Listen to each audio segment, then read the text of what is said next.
बच्चों, good morning. बच्चों, आज अब जो केमिकल काइनेटिक चैप्टर है इसमें थोड़ा सा थियरी पोर्शन बचा है जिसको मैं क्विट करना बिल्कुल भी नहीं चाहती हूँ। 2 दिन एक्स्ट्रा लगेंगे तो लगेंगे, 2 लेक्चर, डोंट वरी, लेकिन वो थियरी मुझे कंप्लीट करना है। तो ये चैप्टर फिर पूरा कंप्लीट हो जाए, उसके बाद ऑर्गेनिक केमिस्ट्री का चैप्टर स्टार्ट होगा, हेलो एल्केन, और दिवाली वेकेशन, वो पूरे दिवाली वेकेशन में हम पढ़ते रहेंगे ऑर्गेनिक केमिस्ट्री। तो दिवाली के वेकेशन में आपके लिए गिफ्ट है ऑर्गेनिक केमिस्ट्री। और बच्चों, उसके बाद फिर हम पढ़ेंगे पीडीए ब्लॉक और बाकी जो भी चीजें बची हैं। दिसंबर तक अगर सिलेबस खत्म हो जाता है तो पूरे जनवरी में चैप्टर वाइज फिर से 45-75 जितने चैप्टर वाइज एमसीक्यू सॉल्व करेंगे। तो एमसीक्यूज के भी वीडियो बन जाए और साथ साथ आपके एमसीक्यू कंप्लीट हो जाए। तो हम बहुत सारे पेपर सॉल्व भी करने वाले हैं, बहुत सारे एमसीक्यू करने वाले हैं, और दिवाली के बाद 11th भी शुरू करने वाले हैं। तो बी रेडी फॉर दैट। तब तक आप बोर्ड का प्रिपरेशन जारी रखिए और दिवाली वेकेशन में आप ऑर्गेनिक खत्म कर लो, ताकि दिवाली के बाद आपको 11th करने में प्रॉब्लम ना आए। आज मैं पढ़ाने वाली हूं आपको theory of collision. Theory of collision theory text book में है, नाम से ही पता चल रहा होगा। कोलिजन तो सबको पता है क्या है कोलिजन, तो आई थिंक क्लियरली पता चल गया कि कोलिजन किसके कोलिजन, तो मॉलिक्यूल्स के, यानी कि रिएक्शन पार्टिकल्स के।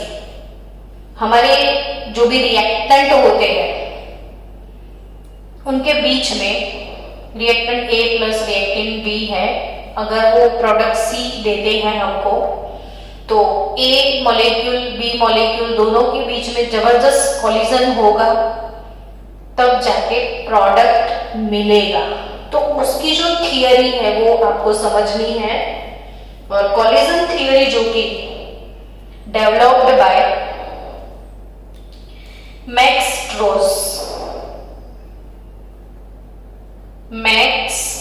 ट्रोस एंड विलियम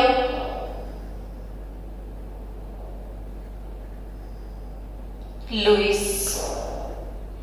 तो विलियम लुइस, मैक्स ट्रोस 1962-1918 के बीच में डेवलप किया था, और ट्रोस अंकल और विलियम अंकल ने जो भी सिखाया है वो मैं आपको सिखा दूंगी। Actually this principle deals with the energetic and mechanistic matter of the reaction. तो इसकी मैकेनिज्म क्या है और कैसे रिएक्शन होता है, इसके बारे में कुछ सिखाया गया है। If it is based on the theory of kinetic energy of gases. It is based on, ऐसे क्वेश्चन भी आते हैं, इसीलिए मैं बोलती रहती हूँ कि सारी चीजों को ध्यान में रखो। तो collision theory based on kinetic theory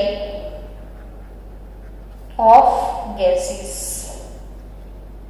वो ये बात है ना कि गैस के मॉलिक्यूल जो भी होते हैं वो मोशन में होते हैं, बहुत सारी काइनेटिक एनर्जी उसके पास होती है, वाइब्रेट होते रहते हैं, और वाइब्रेशन होने की वजह से कोलिजन होता है ऐसे।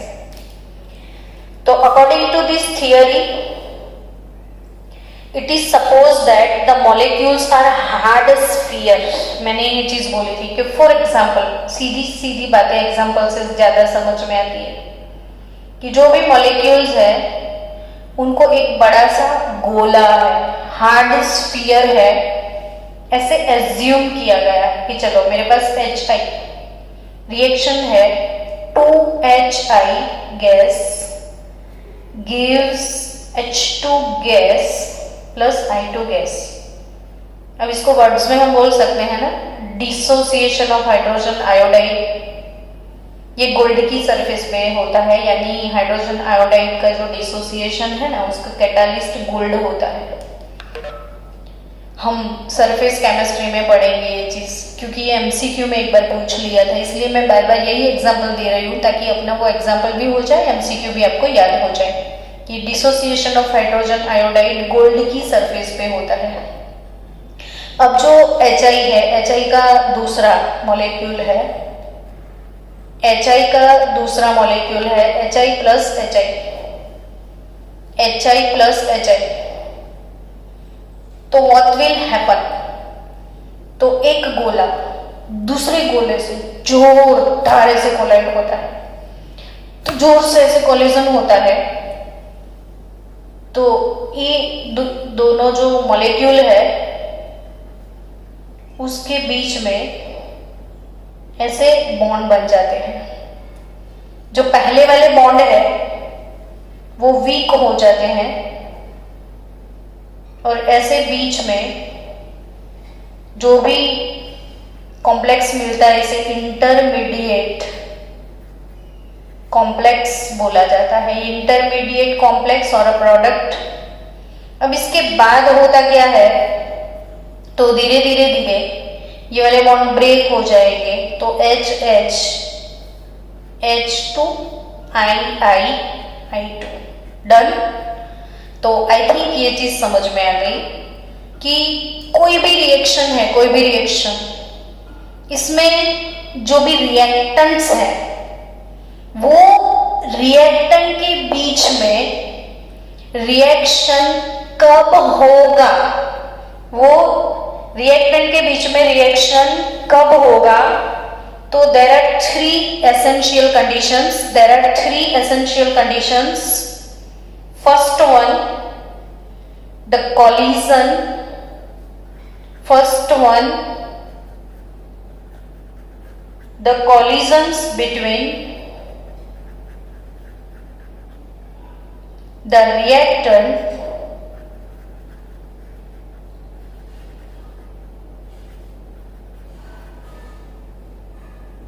are essential. The collisions between reactants are essential. Collision होना चाहिए, they must be collide, they must be collide.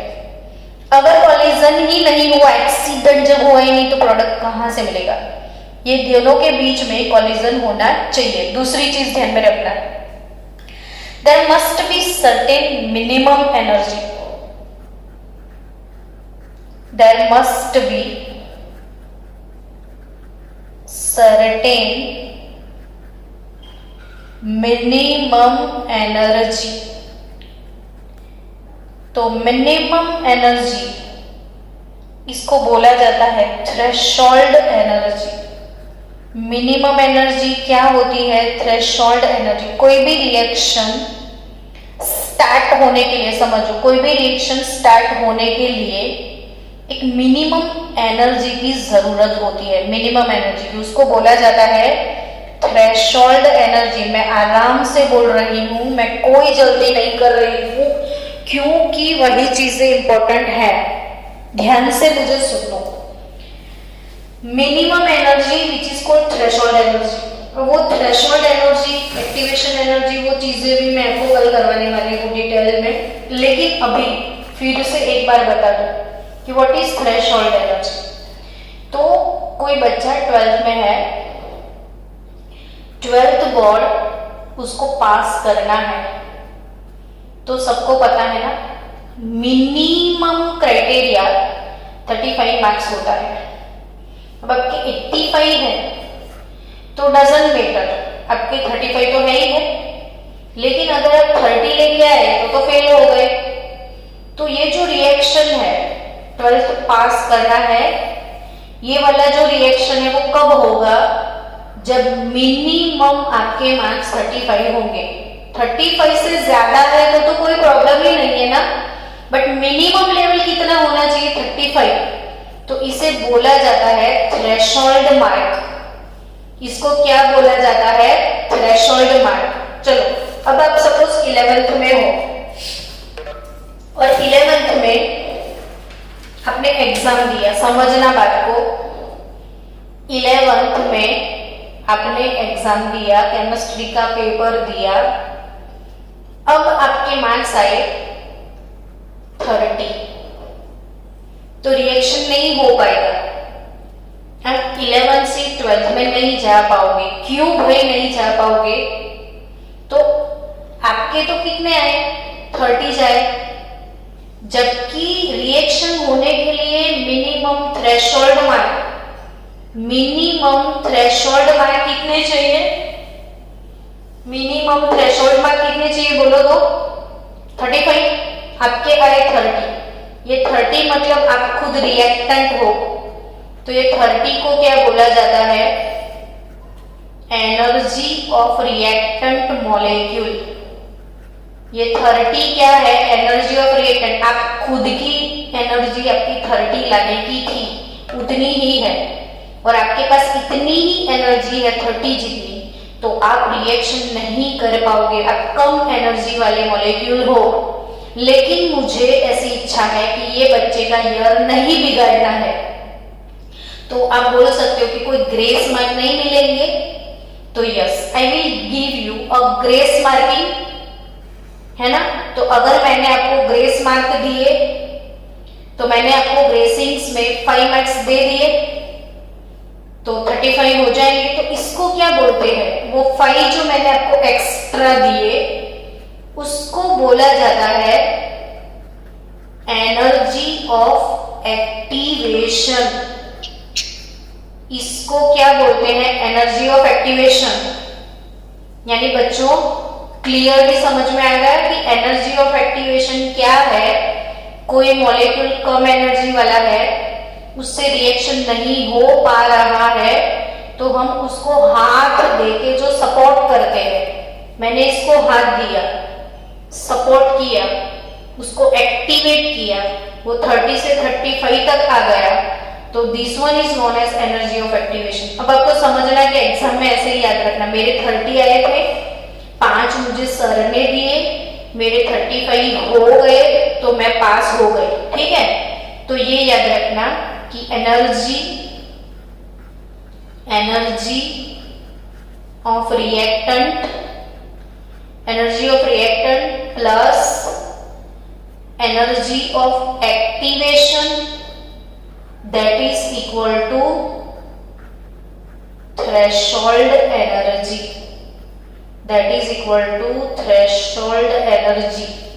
और थ्रेशोल्ड एनर्जी यानी 35 minimum energy required to start reaction is called threshold energy. तो एनर्जी ऑफ रिएक्टेंट आपके पास जितनी है उसमें आपको मिली एनर्जी ऑफ एक्टिवेशन, और आप बन गए थ्रेशोल्ड एनर्जी तक पहुंच गए, देन आफ्टर रिएक्शन हो जाएगा।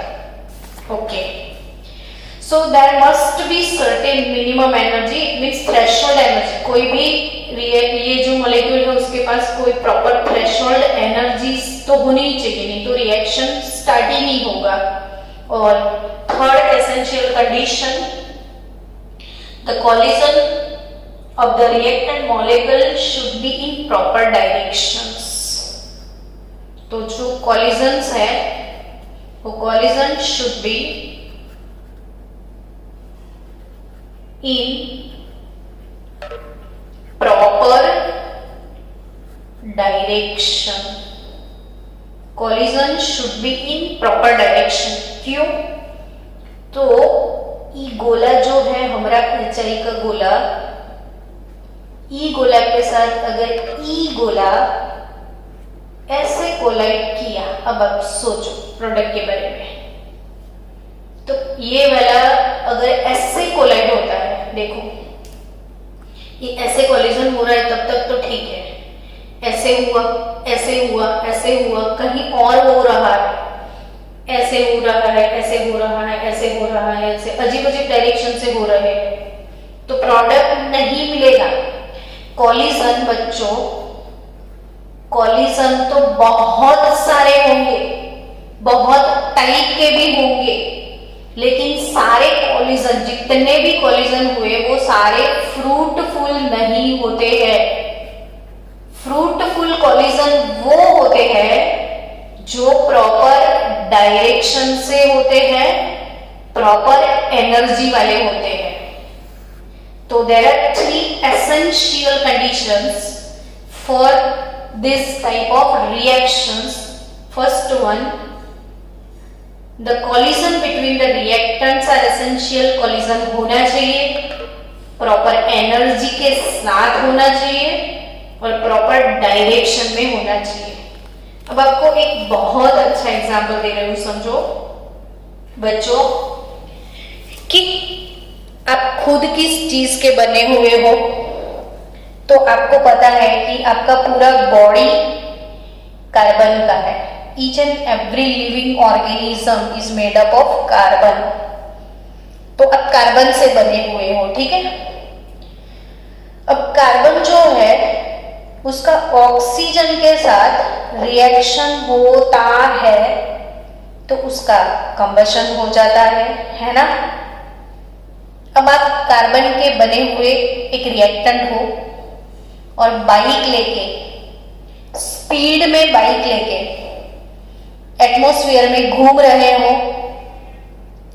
तो आपका कंबशन, अब आप एटमॉस्फेयर में घूमते हो तो एटमॉस्फेयर में ऑक्सीजन है, तो ऑक्सीजन मॉलिक्यूल और आप जो कि हो कार्बन के, इन दोनों के बीच में जबरदस्त कॉलिजन होते हैं। तो ऐसा होना चाहिए कि आप जल जाने चाहिए, आपकी कंबशन हो जाना चाहिए, लेकिन हमारा कंबशन एटमॉस्फेरिक ऑक्सीजन में नहीं हो रहा है, हम कार्बन है तो भी। मस्त एग्जांपल है, समझना। हम खुद कार्बन के बने हैं, जब हम स्पीड में भागते हैं, जब रेस लगती है तो हमारे ऑक्सीजन के साथ कॉलिजन बहुत जोर शोर से हो रहे हैं, फिर भी हमारा कंबशन नहीं होता है। तो अच्छा है ना, हम मजे कर रहे हैं। तो वो क्यों मजे कर रहे हैं? तो वो जो 3 कंडीशंस है वो सेटिस्फाई नहीं कर रहे हैं हम। एक तो कॉलिजन होना चाहिए, तो वो तो हो रहा है। दूसरा प्रॉपर डायरेक्शन से होना चाहिए, वो भी होते होंगे प्रॉपर डायरेक्शन वाले भी, लेकिन जो बीच वाली कंडीशन है प्रॉपर एनर्जी के साथ होना चाहिए। तो हमारे ऑक्सीजन के साथ जो कॉलिजन्स हो रहे हैं एटमॉस्फेयर में वो प्रॉपर थ्रेशोल्ड एनर्जी वाले नहीं है, प्रॉपर थ्रेशोल्ड एनर्जी वाले नहीं है, इसलिए हमारा कंबशन नहीं होता है। लेकिन बच्चों एक बात याद रखो, जब ग्लोबल वार्मिंग पीक लेवल पे आ जाएगा, मैं क्या बोल रही हूँ, ग्लोबल वार्मिंग पीक लेवल पे आ जाएगा, यानी कि ग्लोब का टेम्परेचर अगर बढ़ गया, अर्थ का टेम्परेचर अगर बढ़ गया, तो अर्थ के ऊपर जितने भी लिविंग ऑर्गेनिज्म है, जितने भी प्लांट्स है, वो सब कार्बन के हैं। तब अगर टेम्परेचर इंक्रीज हो जाएगा तो each and every living organic molecule के अंदर प्रॉपर टेम्परेचर के साथ प्रॉपर थ्रेशोल्ड एनर्जी अगर आ गई तो जितने भी ऑक्सीजन के साथ कॉलिजन होंगे वो सारे फ्रूटफुल हो जाएंगे। तब चीजें खड़े खड़े जलने लगेगी, यानी कि अभी अर्थ का टेम्परेचर सही है, अगर बहुत बढ़ गया अर्थ का टेम्परेचर तो हमारी एनर्जी ऑफ एक्टिवेशन यानी थ्रेशोल्ड एनर्जी बढ़ जाएगी, और हम थ्रेशोल्ड एनर्जी के लेवल पे अगर आ गए तो सारे कॉलिजन फ्रूटफुल होंगे, और सारे फ्रूटफुल कॉलिजन की वजह से हर एक चीज खड़े खड़े कंबशन हो जाएगी। प्लांट ऐसे ही प्लांट के कंबशन हो जाएंगे, हम ऐसे खड़े खड़े जल जाएंगे क्योंकि हमारा रिएक्शन स्टार्ट हो जाएगा ऑक्सीजन के साथ। तो ये बहुत अच्छा सा प्यारा सा एग्जांपल है समझने के लिए कि हमारा कॉलिजन अभी कंट्रोल में है ऑक्सीजन के साथ, नहीं तो हम तो ऐसे ही मर जाते, बिना माचिस के, बिना केरोसिन से जल जाते सब, बिकॉज वो सेकेंड वाला कंडीशन अभी सेटिस्फाई नहीं हो रहा है। ओके, तो लेट्स स्टार्ट नाउ थियरी बच्चों कि ऐसे कोई भी, चलो suppose any reaction A plus B, हाँ ओके, सपोज एनी रिएक्शन, अभी 5 मिनट तो है, तब तक मैं एक्सप्लेन कर देती हूँ। A plus B gives product, कोई कॉम्प्लेक्स रिएक्शन है, तो the rate of reaction can be shown like that, rate is equal to gain Z AB e raised to minus EA over RT।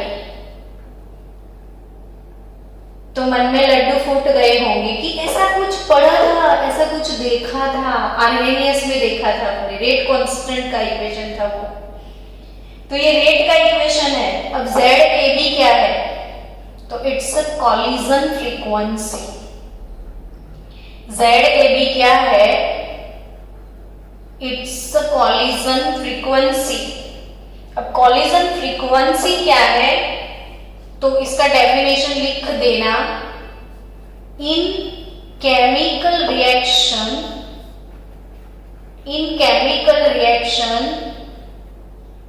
The number of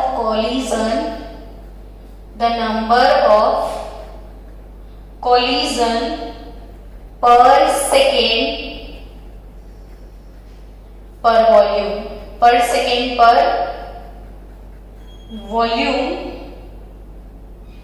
is called, per second per unit volume is called collision frequency। तो what is collision frequency, तो here Z is collision frequency, यानी एक second में कितने collision होते हैं, एक second में कितने collision होते हैं, उसे collision frequency बोलते हैं। अगर यही इक्वेशन को आप कंपेयर करोगे आर्हेनियस अंकल के इक्वेशन के साथ, ये रेट है, ये रेट कांस्टेंट है ना, और ये A into E raise to minus EA over RT था, दोनों का सेम हो गया। इट मीन्स कि ये जो A था आर्हेनियस फैक्टर, तो Arrhenius factor is also known as Arrhenius frequency. तो ये भी क्या शो करता होगा, आर्हेनियस फ्रीक्वेंसी। और पता है हमने इसका यूनिट पर सेकेंड ही लिखा था, हम कल ये कैलकुलेट कर रहे थे तब। तो it's a number of collision पर सेकेंड। तो बच्चों अब ये फॉर्मूला दिया गया, मैक्स ड्रूज अंकल ने दिया और विलियम लुइस ने, लेकिन जब कोई फॉर्मूला आता है तो उसका चेकिंग भी होता है, एक्सपेरिमेंटल चेकिंग होता है। और एक्सपेरिमेंटल चेकिंग हो रहा था कि भाई चलो बहुत सारे ऐसे रिएक्शन ले लो, उस पे ये फॉर्मूला अप्लाई करो, फिर उसका रेट निकालो। तो जब प्रैक्टिकली ये फॉर्मूला रिएक्शन रेट कैलकुलेट करने के लिए यूज किया गया, तो ऑब्वियसली कॉम्प्लेक्स रिएक्शंस में इसके रिजल्ट परफेक्ट नहीं मिले। और ऐसा आपको याद करवा दूं, हमने पढ़ा था सॉल्यूशन चैप्टर में, वांट ऑफ फैक्टर में। सॉल्यूशन चैप्टर में हम पढ़ रहे थे colligative properties to determine molecular mass. Colligative properties to determine molecular mass. तो मोलर मास कैसे डिटरमाइन किया जाता है, उसके लिए कॉलीगेटिव प्रॉपर्टी पढ़े थे। लेकिन जब वो कॉलीगेटिव प्रॉपर्टी रियली अप्लाई किए थे और मोलर मास निकाला था, तो वो रॉन्ग आ रहा था। और वो रॉन्ग आने की वजह थी, एबनॉर्मल मोलर मास आने की वजह थी कि उसमें डिसोसिएशन और एसोसिएशन हो रहा था, जो कंसीडर नहीं किया गया था। तब जाके पता चला कि इसमें कुछ गलत है और इसके लिए करेक्शन फैक्टर डाल दिया, और जिसको हम बोलते थे वांट ऑफ फैक्टर I। तो रियल मेथड का जो वैल्यू वो एबनॉर्मल आता था, तो उसके लिए कोई करेक्शन फैक्टर की जरूरत थी और वो वांट ऑफ फैक्टर था। वैसे ही जब ये इक्वेशन बनाया तो गया, लेकिन अप्लाई किया गया तो कुछ गलत आ रहा था। तो एप्लीकेशन में तो बच्चों जब प्रैक्टिकली इसको यूज किया गया तो कुछ ना कुछ इसमें रॉन्ग आ रहा था। और वो रॉन्ग को करेक्ट करने के लिए, जो रॉन्ग वैल्यू आ रही थी उसको करेक्ट करने के लिए एक नया फैक्टर इसमें डाल दिया, तो अब रेट इक्वेशन का करेक्शन हो गया। जैसे हमने कॉलिगेटिव प्रॉपर्टीज में van't Hoff factor I as a correction डाल दिया था। जैसे देखो हम ऐसे लिख रहे थे delta T F is equal to I M K F, ऐसा लिखते थे ना। डेल्टा टी बी तो आई एम के बी, तो ये जो आई था वो करेक्शन फैक्टर था। आई क्या था? Correction factor. वैसे ही रेट के इक्वेशन में जेड ए बी तो था, E raise to minus A over R T तो है, लेकिन करेक्शन फैक्टर पी डाल दिया गया। P for Pragya madam. Solution में तो आई डाला, अब तो पी डाल दिया, मेरा ही काम हो गया। तो P for probability factor, P for probability factor. तो प्रोबेबिलिटी फैक्टर क्या है वो समझते हैं। तो प्रोबेबिलिटी फैक्टर क्या, सपोज 1000 कॉलिजन हुए,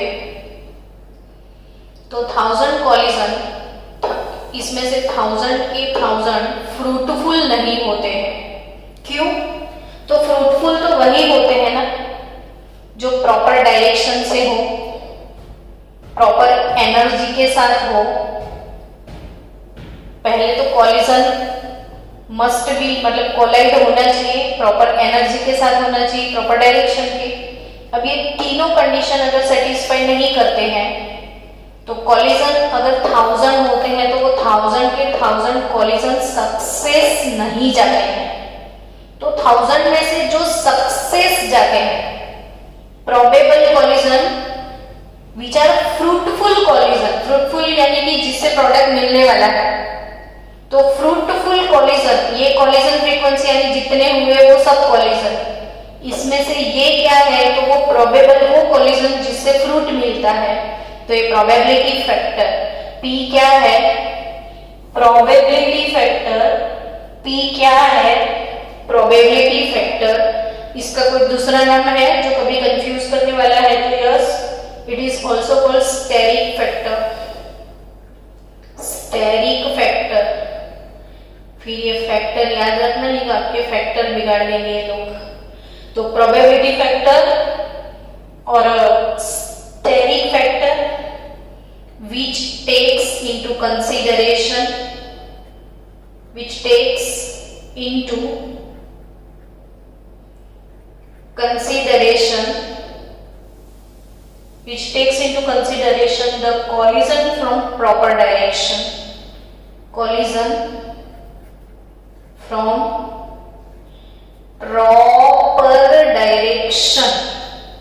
proper direction.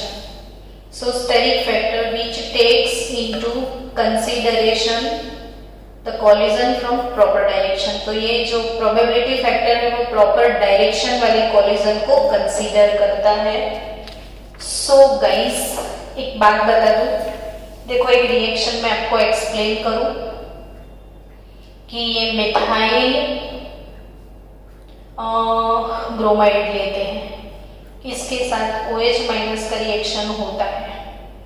अब आपको रिएक्शन में करना क्या है, ब्रोमीन की जगह OH को डालना है और OH की जगह को ब्रोमीन में लाना है। इसे हम सब्स्टिट्यूशन बोलते हैं कि जब कोई आता है तब कोई जाता है, इसे सब्स्टिट्यूशन बोलते हैं। लेकिन सोचो ई गोला जो है वो नेगेटिव है, ई गोला जो है वो भी नेगेटिव है। अब दोनों का इसी डायरेक्शन से कॉलिजन हुआ तो नेगेटिव नेगेटिव में होता क्या है, रिपल्शन। तो ये वाले डायरेक्शन के जितने कॉलिजन है वो फेल हो जाएंगे। तो अगर इसको कोलाइड होना है तो उसको पीछे जाना पड़ेगा। तो OH माइनस का कॉलिजन पीछे वाली साइड से होता है, ये वाली साइड से वो कोलाइड होता है तो ये फ्रूटफुल, ये वाली साइड से वो कोलाइड होता है तो फ्रूट नहीं मिलेगा। हाँ, तो इसीलिए हमेशा ऐसा ही होता है कि OH का जब सब्स्टिट्यूशन होता है ना, तो जो मॉलिक्यूल है उसमें इन्वर्जन आ जाता है, मॉलिक्यूल में इन्वर्जन आता है, ये चीज समझो। पहले ऐसे था, अब ऐसे हो गया, इसे इन्वर्जन बोलते हैं। आगे हेलो एल्केन हेलो एरिन में पढ़ना है, इसलिए मैंने बता दिया।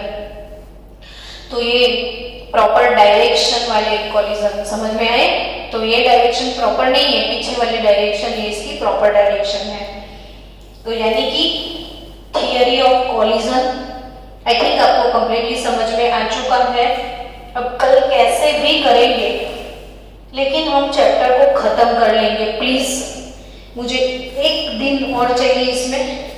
तो कल ये चैप्टर खत्म होते ही आपको हेलो एल्केन हेलो एरिन की सफर पे लेके जाएंगे। तो मिलते हैं ब्रेक के बाद।